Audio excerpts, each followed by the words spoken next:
Vamos a conversar esta mañana con el ministro de Seguridad de nuestro país. Vamos a hablar con Benito Lara, con quien, entre otros temas, abordaremos el lanzamiento de lo que es el Sistema Nacional de Seguridad Ciudadana. Dentro de poco tiempo, todavía no se ha revelado fecha, pero dentro de poco tiempo se dará a conocer el Consejo del Sistema Nacional de Seguridad Ciudadana. Esta es una propuesta que hizo el presidente Salvador Sánchez Serén cuando toma posesión, que iba a conformar un consejo de personalidades, connotadas personalidades, para tratar de impulsar, digamos, que sea como de alguna manera, ¿no?, quienes estén detrás del Sistema Nacional de Seguridad Ciudadana. A lo mejor el ministro Benito Lara nos puede dar algunos elementos sobre cómo va a funcionar este sistema en nuestro país. ¿Por qué? Porque hay, y hablábamos un poco, ¿no, ministro, cuando íbamos a iniciar el programa, que hay bastante ansiedad en la población y con justa razón sobre los resultados que tienen que dar ya las primeras medidas.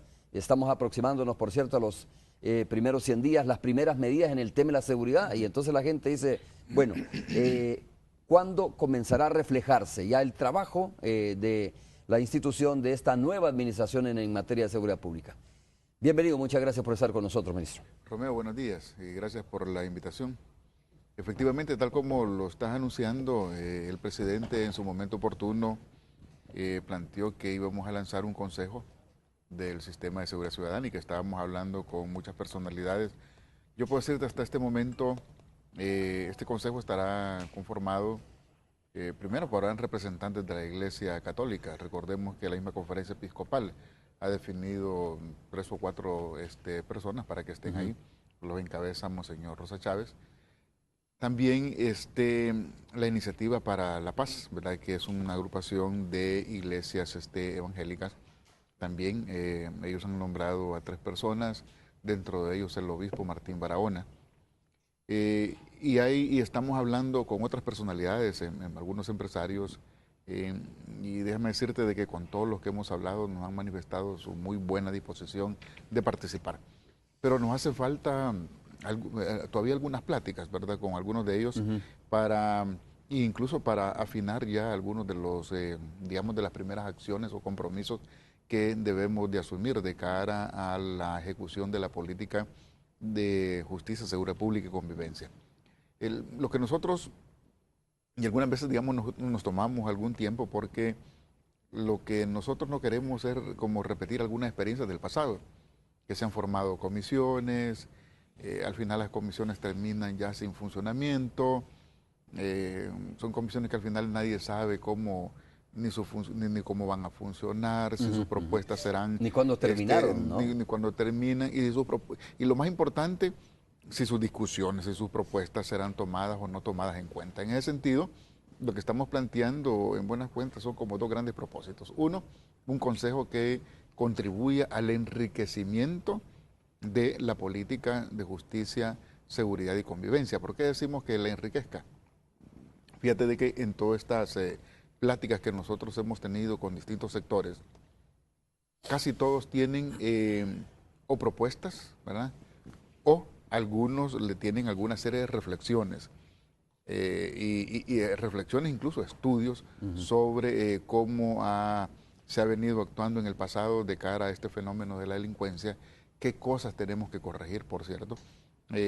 FUSADES ha presentado un estudio y nos los hizo ver al Gabinete de Seguridad, un estudio, a mi juicio, muy interesante, muy bueno, sobre toda una década, de cuál ha sido, por ejemplo, la inversión del Estado en seguridad pública, la inversión de la cooperación en seguridad pública, algunos estudios sobre la legislación que se ha estado implementando y algunas digamos, no congruencias en algunas legislaciones.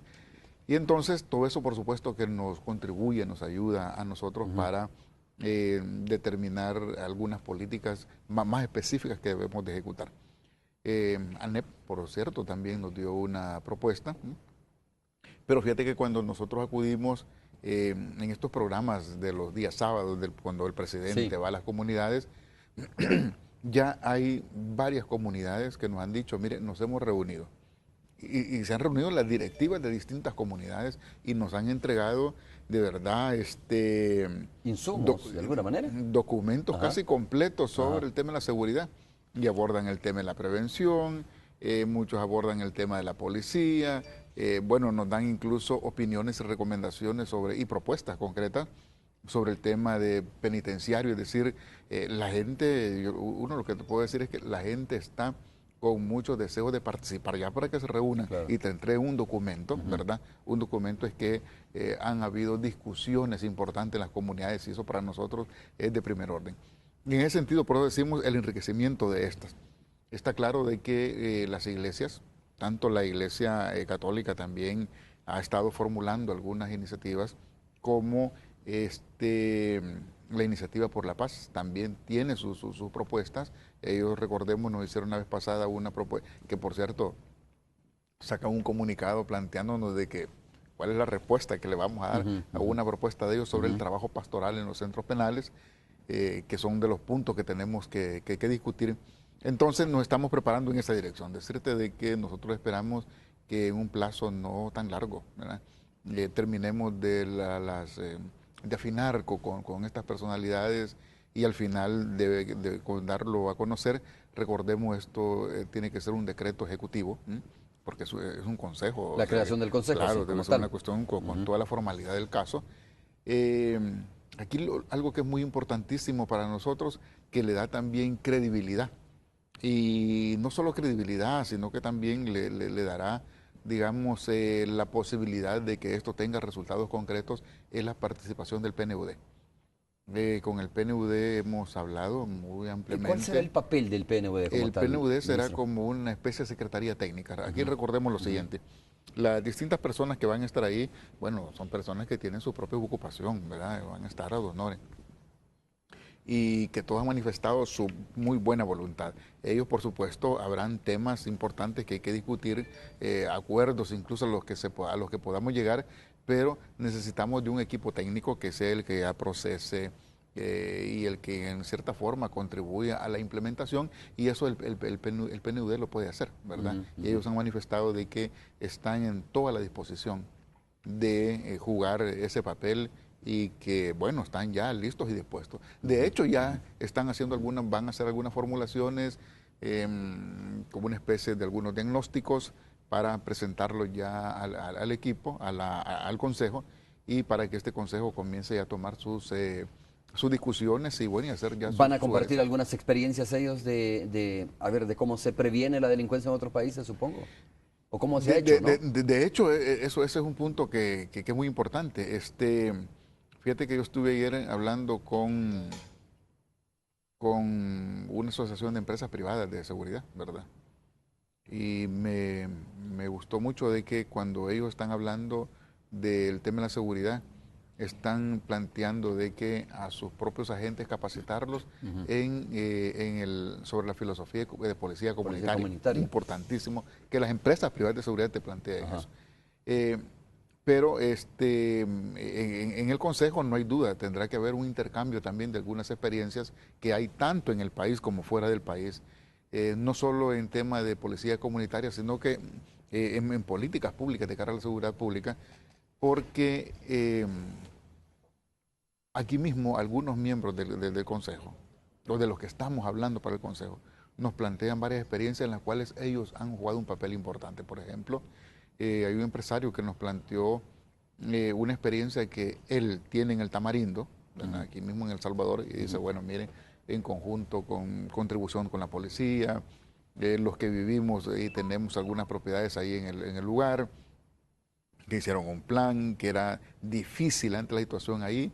A las 6 de la tarde medio mundo estaba en sus casas, pero de que después de algunas discusiones que tuvieron entre ellos mismos y se pusieron de acuerdo en algunas acciones que hacer, incluso cambiar algunos temas de infraestructura en los cuales ellos invirtieron oportunidades para los jóvenes, me decía el empresario, mire, usted puede andar a las 12 de la noche hoy. Y no hay problema. Y no tiene Ministro, problema. algunas personas creen, dos cosas importantes. Una de ellas es sobre el tema de la policía comunitaria y otra es, algunas personas creen que cualquier solución de la delincuencia, ¿no? Del país pasa por un entendimiento, aunque esto suene ya un poco repetitivo, o una especie de conversación, acuerdo, etcétera, con las pandillas que son las principales generadoras de violencia. Eso está claro, ¿no? Creo que ya al final la población ha entendido muy bien que aquí hay diferentes tipos de delincuencia y algunos asesinatos están vinculados, por ejemplo, a cuestiones pasionales, a cuestiones sociales, pero el mayor porcentaje de homicidios y de vendetas, venganzas, etcétera, y de revanchas, rivalidades es o entre las pandillas. Por lo tanto, algunos sectores piensan que tiene que pasarse por un entendimiento obligadamente con las pandillas, a menos que se logre neutralizar de otra manera, digamos, el tema o el fenómeno de las pandillas en nuestro país. La iniciativa pastoral nos ha planteado de que para ellos es muy importante el trabajo pastoral dentro de los penales. Y la idea de ellos es como rescatar, ¿verdad?, algunas cosas que dicen ellos que fueron positivas en el pasado, ¿verdad? ¿De la tregua? Sí, de ese momento. Entonces, nosotros no estamos cerrados a que ellos puedan hacer algún trabajo, digamos, en los penales, que hablen, eso no es ningún delito, ¿verdad?, hablar. De hecho, nosotros cuando ya a la hora de materializar los cambios que estamos impulsando en centros penitenciarios, obligadamente tiene que haber un proceso de convencimiento de las medidas que nosotros vamos a tomar. Bueno, y además, si no hay convencimiento, al menos deben saber las medidas que nosotros vamos a tomar, que es lo que hemos estado diciendo, ¿verdad? Nos vamos con más orden, más control, combate al ocio. Eso no lo puedes hacer a lo mudo, ¿verdad? Hay que hablar sin lugar a dudas, pero no es el tema de ningún tipo de negociación de ninguna índole. ¿Cómo ¿verdad? se le definiría entonces tenemos, si no es una especie de negociación esto? Bueno, no, en este caso, que ellos nos lo han peticionado, son de las cosas que debemos de detallar con ellos, ¿verdad?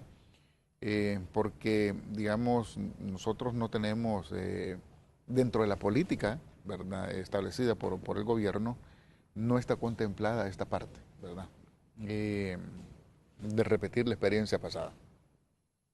Pero esto no quiere decir que nosotros estamos en contra de que en este caso las iglesias puedan tener, digamos, acercamiento con ellos, esfuerzo en la parte pastoral, y que nosotros, bueno, hagamos nuestro esfuerzo en la parte que hemos planteado. Debe haber más orden, debe haber control, debe haber combate al ocio. Eso implican programas diarios en los centros penales de diferentes tipos, educativos, productivos, de enseñanza formal, de enseñanza informal. Y eso lo tienen que coordinar con la pastoral ustedes. La pastoral puede contribuir grandemente, por supuesto, a eso, y ellos, por supuesto, con el tema de valores y principios que, sin lugar a dudas, pueden desarrollarlo grandemente en los centros penales. Pero además, le hemos planteado de que ese tipo de trabajo no solo es en los penales, sino que precisamente es el acompañamiento también que debemos de hacer en las comunidades, ¿verdad?, en los lugares aquellos donde ya tenemos policía comunitaria.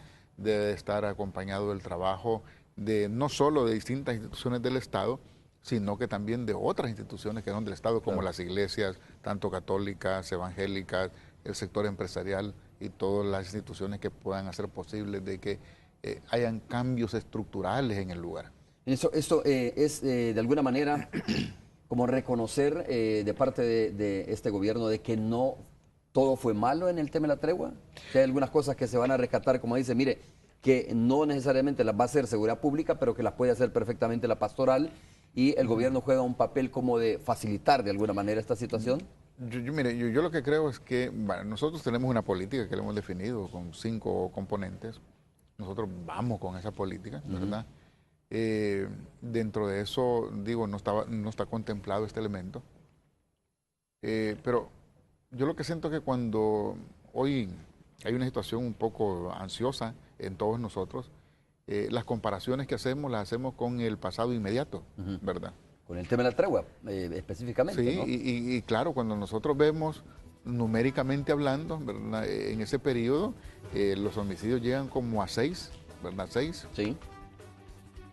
El 2009 lo recibimos a 14. Yo creo que esto es muy importante. Cuando nosotros recibimos por primera vez el gobierno, estaban a 14 homicidios diarios. En ese esfuerzo último que se hizo, llegaron a 6 y hoy están a 11. O sea, no es cierto que estamos en la situación del 2009, ¿verdad? No es cierto.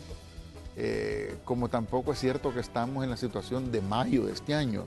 En mayo de este año... Cuando eran 6 homicidios. Sí, no, en mayo de este año. En mayo de este año se pegaron una gran disparada los homicidios, ¿verdad?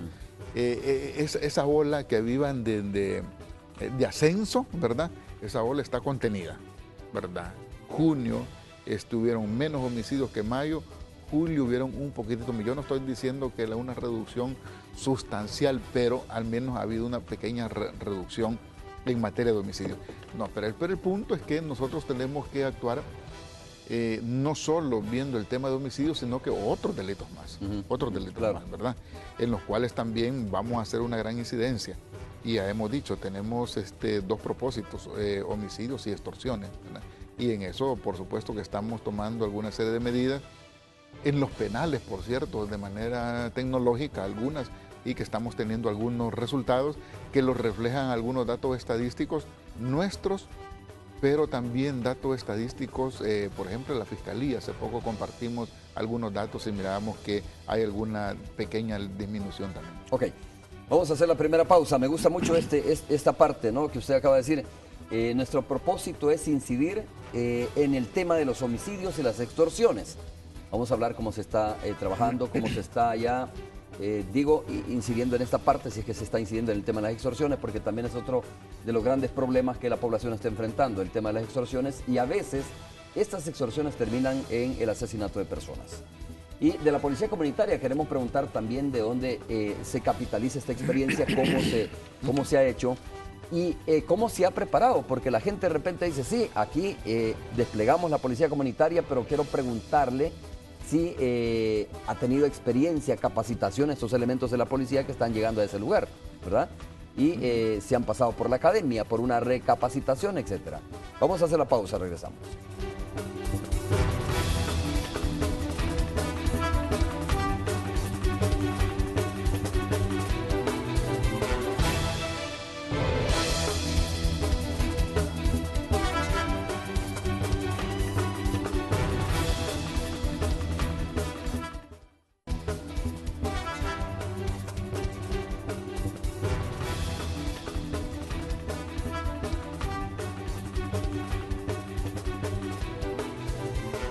A ver, hablemos de las extorsiones, ministro.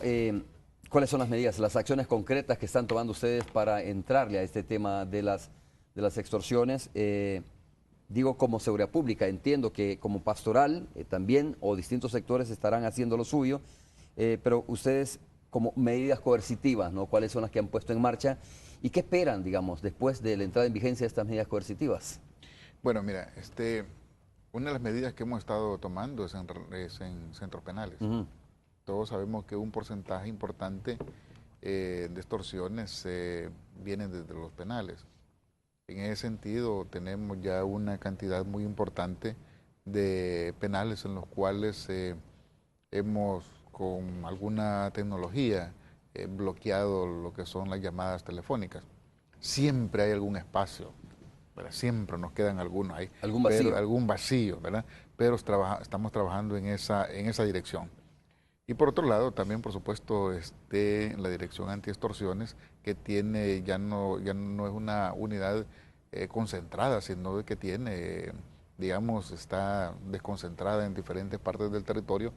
También está ahí un esfuerzo, ¿verdad?, con distintos sectores, algunos empresariales, en algunas pláticas concretas para tomar algunas medidas, ¿verdad?, ya muy específicas con ellos.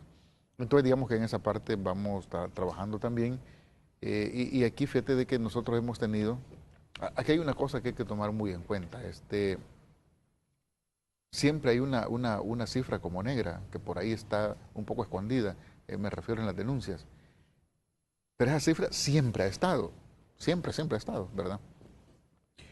Pero hoy, comparando algunas cifras de datos estadísticos de la Fiscalía General de la República, que tuvimos ellos compartieron con nosotros sus datos, hay una disminución en el tema extorsiones, ¿no? Coincide con los datos que tenemos nosotros también en la policía, de una pequeña disminución. Esto quiere decir que algunas de las medidas que estamos tomando van por buen camino y que seguro necesitamos nosotros profundizar aún más, ¿verdad? No quiero decir con esto que el problema está solucionado, ni mucho menos, ¿no? Sino de que lo que hemos hecho, lo que hemos logrado nosotros hoy es contener esa alza que había.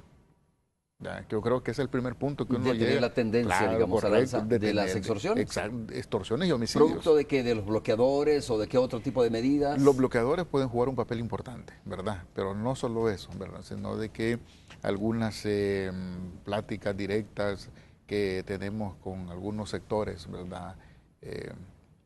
Empresariales, algunos de transporte y bueno, algunas actividades que estamos haciendo con ellos. Esto está contribuyendo.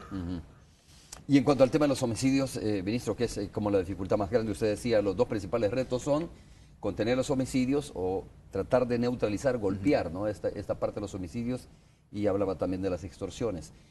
La gente espera una policía, a ver si se lo digo en estos términos, que es muy valedero, ¿no? Una policía recargada en esta administración. Es decir, en términos de que sea más eficiente la policía, en términos de que la policía, de que el policía como tal esté en función de verdad de la comunidad.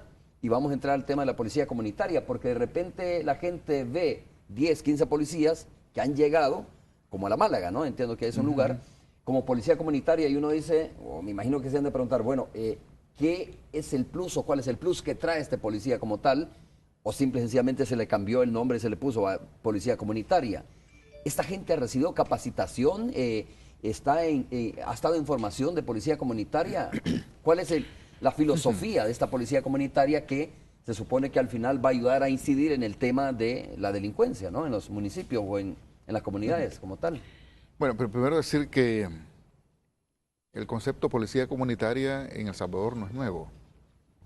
Nosotros, el gobierno anterior trató de impulsarlo y digamos lo que logró fue hacer una capacitación muy, muy grande, más cerca de 20,000 agentes capacitados. Pero, y hizo algunos ensayos, yo podría decir ensayos pilotos en aquel entonces, ¿verdad? En La Unión se hizo un pequeño ensayo. ¿De policía comunitaria? De policía comunitaria. Habían otros que no se publicitaban y había digamos, unos comisionados encargados del impulso de estas experiencias de policía comunitaria. Quiero decirte de que a nivel de la región, a nivel internacional, muchos países han dado ese giro, ¿verdad? Muchos países. En Centroamérica, quizás el país que tiene ya varios años de transitar en esta experiencia, es precisamente la policía de la hermana República de Nicaragua, ¿verdad? Pero también las otras están dando algunos pasos importantes. Y en Sudamérica, ¿verdad? La policía colombiana, por cierto, hace poco estuvo aquí algunos miembros de la policía en un intercambio, ¿verdad? En un intercambio que lo promovió el Banco Mundial. Entonces, bueno, en Estados Unidos también, por cierto, quiero decirte de que es Estados Unidos el que también nos apoya en algunas capacitaciones sobre policía comunitaria, lo hace Japón y nosotros estamos estudiando esta otra experiencia. Y entonces nosotros hemos tomado la decisión de ya no hacer ningún proyecto piloto. Lo que tenemos es convertir a la policía que tenemos actual en una policía comunitaria. Pero no es un simple cambio de nombre que claro, hoy a eso me refería. Sino de que precisamente es en la aplicación de una concepción completamente distinta. Que te la puedo resumir así. Es la policía comprometida con la gente a contribuir a resolverle distintas dificultades que la gente pueda tener. Es un compromiso. Y es un compromiso mutuo, ¿verdad? Pero es un compromiso mutuo, pero es un compromiso que tiene que ser acompañado de las distintas instituciones del Estado y de la gente en concreto, Porque de lo que se trata es ir allá donde está la población. De lo que se trata es de fortalecer y consolidar la presencia del Estado en nuestro territorio. Y recuperarla algunas veces, porque se supone que en algunos lugares no hay, ¿no? Y eso implica control, ¿verdad? Eso implica control. No hay tal policía comunitaria light que se diga, no tiene nada que ver con eso. Porque, porque no es un simple despliegue por despliegue. Estamos hablando de que esto tiene que ir a la par de otras cosas, el tema de inteligencia, el tema de investigaciones, bueno, y otras medidas no se renuncia a la tomar. parte punitiva, a la parte coercitiva, mejor dicho, ¿no? No, eso no se renuncia en nada, Ajá. ¿verdad? No se renuncia en nada. Lo que hace que una policía comunitaria muy bien diseñada, muy bien desplegada, la parte coercitiva es más efectiva, ¿verdad? Es más efectiva porque es más selectiva, ¿verdad? Es producto ya de una serie de investigaciones, ¿verdad? Ya no hay mucho lugar a equívocos, ¿no? Y entonces, por supuesto, eso tendrá un resultado altamente positivo, no solo en la incidencia de homicidios, sino en la generación de violencia en las comunidades. En las comunidades. La semana pasada hubo una especie de seminario, de un intercambio entre los lugares donde tenemos policía comunitaria y las directivas, ¿vean? Directivas comunales de los lugares. Y además con la presencia de unos miembros de la policía colombiana que transmitieron su experiencia. Y mira, la experiencia que tenemos aquí nosotros ya, ¿verdad? Es altamente positiva. Y lo que nosotros necesitamos es precisamente esa experiencia que tenemos acá, buscarle sostenibilidad, o sea, de que por eso decimos nosotros, este no es ningún proyecto piloto nuestro, ¿verdad? Sino de que nos vamos en todo el territorio. Está claro que dice convertir la policía en policía comunitaria. ¿Cuánto tiempo puede llevar convertir la policía que tenemos en una policía comunitaria? Podrá llevar algún tiempo. Yo no te podría decir exactamente el tiempo que nosotros nos vamos a proponer, digamos, que a tal fecha, por lo siguiente, porque tienen una orden todas las delegaciones de la policía, todas absolutamente, sin excepción, de hacer el giro, ¿verdad? De hacer el giro. Porque eso implica incluso una modalidad distinta en el patrullaje, implica una modalidad distinta en las áreas de control, ¿verdad? Implica una modalidad distinta en ir a buscar a la gente y la relación que hay que tener con estos. Implica una modalidad distinta en la realización de los diagnósticos que hay que hacer en cada una de las comunidades, en otras de un riesgo, en otras son de menos riesgo, pero eso tiene que hacerse. Entonces, ese giro, esa orden está dada entonces de que se conviertan en policía comunitaria. Está dada. Y esto significa repotenciar algunas delegaciones, subdelegaciones o puestos policiales, digo, a lo mejor introducir nuevos elementos como de inteligencia, o qué tipo de refresco se les da a estos puestos policiales. Bueno, acuérdate que nosotros estamos impulsando toda una reingeniería también dentro de la institución, que implica precisamente de que algunas unidades que han estado altamente centralizadas, pues bueno, y que tienen gran experiencia, ¿verdad? Muy buena experiencia, acumulación de información, hay que descentralizarlas.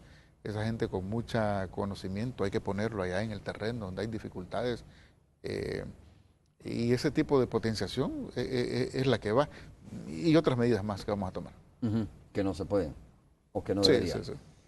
Revelarse. A ver, ¿cuándo comienza, ministro, cuándo cree que comienza a verse resultados sobre este tema entonces? ¿O ya hay resultados a su juicio sobre el tema de la policía comunitaria realmente? Yo creo de que hay, digamos, algunos resultados que podemos nosotros compartirlos, ¿verdad?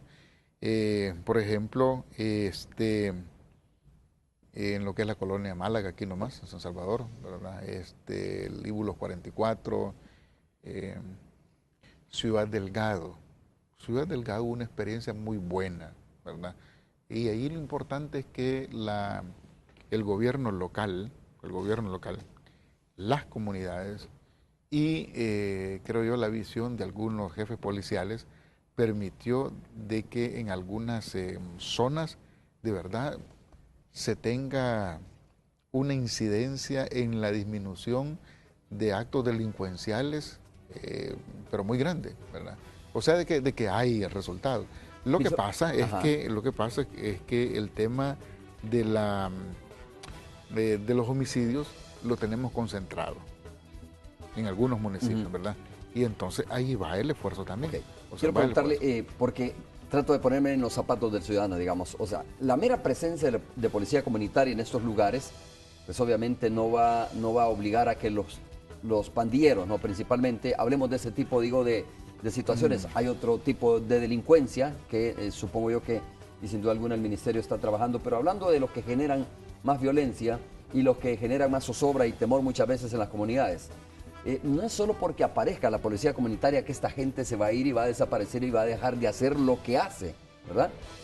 Por eso le preguntaba qué viene como valor agregado en las delegaciones, puestos policiales, para que suceda, para que se dé este cambio. ¿Esperan ustedes enfrentamientos realmente en estas comunidades, en algunas comunidades con elementos pandilleriles, por ejemplo?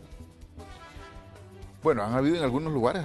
O que se vayan de ahí, se vayan a otros municipios, etcétera, o que se conviertan. Es que el punto es que si vamos a actuar en todo el país, no tienen dónde irse, ¿verdad? Ok, estamos claros en eso. Dónde irse, lo otro es que nosotros no vamos con la idea de echar a nadie de los territorios. O sea, vamos con el esfuerzo de transformar ese territorio. Por eso yo digo, si nosotros nos quedamos de manera exclusiva, solo, con policía comunitaria, y ponemos las esperanzas únicamente en policía comunitaria, pues estaremos cometiendo un error. No. Por eso decía, la policía comunitaria, que nos va a dar un factor importante en el control territorial, en la presencia y consolidación del Estado en el territorio. Si la dejamos sola, sin el acompañamiento, por ejemplo, de educación, sin el acompañamiento de los gobiernos locales, sin el acompañamiento de las iglesias, de los empresarios, ¿verdad? Para dar oportunidades y cambiar, porque entonces vamos a tener un resultado limitado en el tiempo. Por eso es que algunas veces nosotros decimos, miren, algunas cosas no caminan con la celeridad que todos quisiéramos, ¿verdad? No caminan con la celeridad de aquel que está, digamos, agobiado, necesita ya que lo hagamos, ¿verdad? Pero porque nosotros lo que estamos planteando son de verdad pasos completamente integrales que nos den resultados de manera permanente, ¿verdad? Por eso decimos, el primer punto o paso que nos hemos propuesto es contener esa alza que había. Eso creo de que de una u otra manera lo hemos logrado un poco, ¿verdad? Contener eso. Hoy vamos sobre la otra. Entonces, claro, la simplemente presencia de un puesto policial por estar en el puesto policial no pasa nada. Tampoco, no cambia nada. No cambia nada. Ahora, esto significa que va a haber, a ver, solo para preguntarlo, ministro, si va a haber en estas comunidades donde llegue la policía comunitaria, alguna especie de junta directiva, alguna especie de comunidad en donde se reúnan constantemente iglesia, padres de familia, directivos, policía, intercambiar información, hablar de los problemas. ¿Va a funcionar algo de ese tipo? Eso tiene que funcionar. Entonces juega un papel importante los liderazgos comunales, los liderazgos locales. Juega un papel muy importante los padres de familia, de estos muchachos que están en riesgo. Claro que es un papel muy importante, ¿verdad? Yo quiero decirte una experiencia de alguien que llegó a decir una vez, ¿verdad? Un padre, ¿verdad? Que se dio cuenta que su hijo había obtenido un arma y dijo, prefiero que mi hijo esté detenido y poderlo ir a ver a que mi hijo muera, ¿verdad? Y él mismo dijo, anda armado. Ok, muy bien. Él mismo lo delató, por decirlo de alguna manera, pero en todo caso era para mantenerlo con vida. Para protegerlo, correcto. Vamos a hacer la pausa, regresamos, conversamos esta mañana con el ministro de Seguridad Pública de nuestro país, Benito Lara. Vamos a regresar en breve.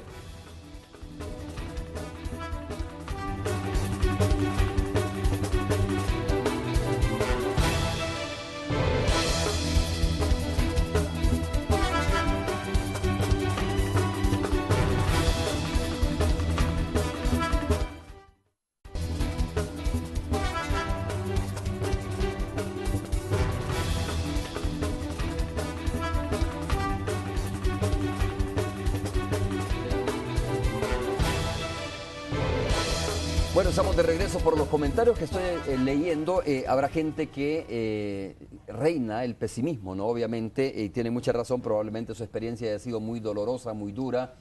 Probablemente viven en un lugar donde hay presencia continua de pandilleros y hay asesinatos continuos. Y entonces, pesa, digo, de alguna manera, o reina el pesimismo en esos lugares.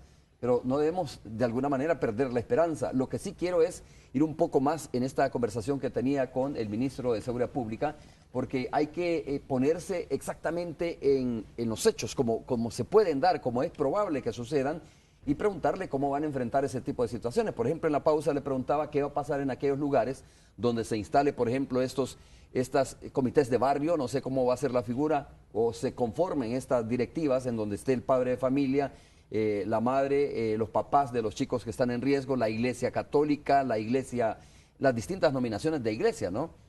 Probablemente el profesor o los profesores de esa circunscripción, y cuando de repente haya pandilleros que quieran de verdad sumarse a esto, pero por otro lado va a haber quienes empujen a los pandilleros a intimidar a estas comisiones o a estas juntas directivas. Ministro, ahí va a ser el reto porque es una cuestión de de quién manda en ese lugar. Es correcto, yo por eso decía de que de lo que se trata es consolidar la presencia del Estado en el territorio. Las reglas del juego las pone el Estado, no las ponen los particulares, no las ponen los privados. Y en ese sentido, las reglas que deben de estar en todo este territorio es la legislación que tiene este país. Es decir, aquella persona que cometa un delito tiene que pagar por su delito. Eso es así. Pero habrán en algunos lugares, digamos, algunas presencias del Estado que quizás pueden ser débiles. Educación, salud, obras públicas, la municipalidad misma. Sí. Entonces debemos de fortalecer esa presencia del Estado en el lugar. Bueno, eso es clave. ¿Y para qué? Precisamente para que el Estado logre darle a esa gente, ¿verdad? Todo lo que el orden constitucional establece que nosotros debemos de proporcionarle a la población, ¿verdad? Educación, salud, cultura, seguridad, oportunidades, empleo, etcétera, etcétera, etcétera. Lo que está claro es que hemos llegado nosotros por distintas razones, por medidas que se han tomado en el pasado, que no han sido las más felices. Hemos llegado a una situación tal en que yo creo de que casi todos tienen conciencia de que esta no es una responsabilidad única del gobierno. Del gobierno, como tal, sino del Estado. Sino que del Estado. Eso es algo importante, partir de eso. Porque cuando se dice ya del Estado, quiere decir que hay otras instituciones del Estado que deben de poner también su contribución, pero también los privados tienen que poner su propia contribución. Es decir, los privados meten todo lo que no es Estado, iglesias, empresarios, etc. Y qué bien, mira, yo he hablado con algunos empresarios y me han dicho, mire, de verdad que yo no me voy a ir de este país, ¿verdad? Pero si no hago nada ya, son mis hijos y mis nietos, ¿verdad? Entonces, qué bien que tenemos ese pensamiento de Estado y de futuro, porque no estamos pensando en resolverlo únicamente ya para mañana, porque del país, porque yo estoy aquí, o mejor me voy, sino que precisamente de otra forma. Tengo en línea a Tony en la Radio 109 para conversar. Tony, muchas gracias por estar con nosotros. ¿Cómo te va, Tony? Mira, sumo rápidamente, Tony, una pregunta que está haciendo, un comentario más bien que está haciendo Guillermo Gallego. Fíjate, Tony, dice Romeo, lamentablemente el veto del presidente a la reforma al Código Penal sobre legítima defensa, dice. Está lamentando eso Guillermo Gallegos, ¿no? Que obviamente el presidente de la República dijo que no es la salida este tema de la legítima defensa y que todo el mundo comience a comprar armas para defenderse. Sí. Saludos, Tony. Un saludo, Romeo, un saludo para Benito Lara, bienvenido a la frecuencia de Radio 109, ministro. Qué gusto saludarlo por este medio.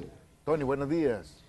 Pues bueno, dijiste más temprano, Romeo, que ibas a indagar con Benito Lara ¿en qué consistía este tema del Sistema Nacional de Seguridad Ciudadana que todavía pues como que al menos yo no termino de entenderlo muy bien, del cual el presidente Sánchez Serén dijo se va a poner al frente también.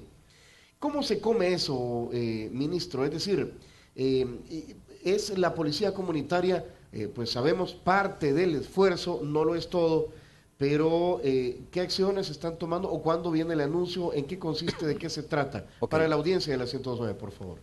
Ok, Tony, buenos días. Buenos días. Efectivamente, el sistema, digamos, es todo un conjunto armónico de medidas, de políticas que tienen que ver con la parte preventiva, en la cual juega un papel muy importante los gobiernos locales, otras instituciones del Estado, la parte de la policía, que hemos dicho, bueno, que es la parte de control y represión, y como estrategia, o una parte de la estrategia es la policía comunitaria. Eso digamos que tendrá una incidencia directa ahí en las comunidades, ¿verdad? Pero además no solo eso, también se trata de otra serie de acciones que hay que hacer en los centros penales, como también en el tema de víctimas y testigos, además del fortalecimiento de las instituciones. Acordémonos que aquí algunas instituciones necesitan que le hagamos como una especie de reingeniería, adecuándolas precisamente a la situación de incidencia de violencia que tenemos en este momento. Entonces es todo un sistema de medidas, planes, estrategias que hay que tomar. De las cuales hemos visto al momento solo policía comunitaria. Al momento, digamos de manera así visible, es la policía comunitaria. Vamos muy pronto, decía, a lanzar el consejo del sistema, ¿verdad? Que también el consejo del sistema será otra parte de la estrategia que va a contribuir sin lugar a dudas. Este será un consejo conformado, estará la Iglesia Católica, estarán los evangélicos, pero también otro tipo de personalidades, y con el PNUD, que será como la secretaría técnica de este consejo, en la cual se van a discutir también estas grandes estrategias y se van a tomar también otro tipo de medidas de cara a la transformación, digamos, que debemos de buscar en esas comunidades de más alto riesgo. Creo que ha quedado claro a través de, bueno, la reflexión de palabras que dijo Monseñor Alas, Escobar Alas, sobre el Estado fallido. Yo creo que esto tenía mucho que ver principalmente por el tema de la seguridad pública, ministro. Si bien es cierto, pues estamos muy lejos de un Estado fallido, pero bueno, ¿qué acciones están tomando? Porque esto ha impactado mucho en el tema de la inversión, en el tema de lo que le cuesta a las empresas, la seguridad, ¿verdad? El pago de la extorsión. ¿Cómo lo han abordado ustedes y qué están haciendo al respecto? Bueno, mira, yo podría decirte que el costo de la violencia en el país es alto, ¿verdad? No es de este año ni de los 5 años pasados. Anda bueno, hay dos estudios, uno del PNUD que establece que es el 11 punto y fracción del Producto Interno Bruto. El Banco Mundial creo que también hizo otro estudio que anda un poco similar, eso anda alrededor de los más de 1.500 millones de dólares que se invierten, que se invierte en todo el costo global, todo el costo de lo que invierte el Estado, los privados, las familias, etc. Precisamente ese costo, por ese costo que hay, si lo abordamos desde ese punto de vista, es que nosotros estamos con toda la disposición de incidir en estos dos tipos de delitos que decíamos, homicidios, extorsiones, porque no solo afectan ambos la vida, sino que la economía del país. Y el problema es que no afectan únicamente a las grandes empresas, sino que aquel microempresario que está haciendo un pequeñito esfuerzo por ahí, a la señora de la pupusería, por ejemplo, de una colonia, y que, bueno, medio la pone, tiene unos 20 claro, sí, dólares. Ya la quieren extorsionar, ¿no? Y ya la extorsión, por cierto, que va a cerrar, esa es una fuente de empleo que se pierde. Bueno, a esa incidencia en la que vamos nosotros, por supuesto. Ok, muy bien.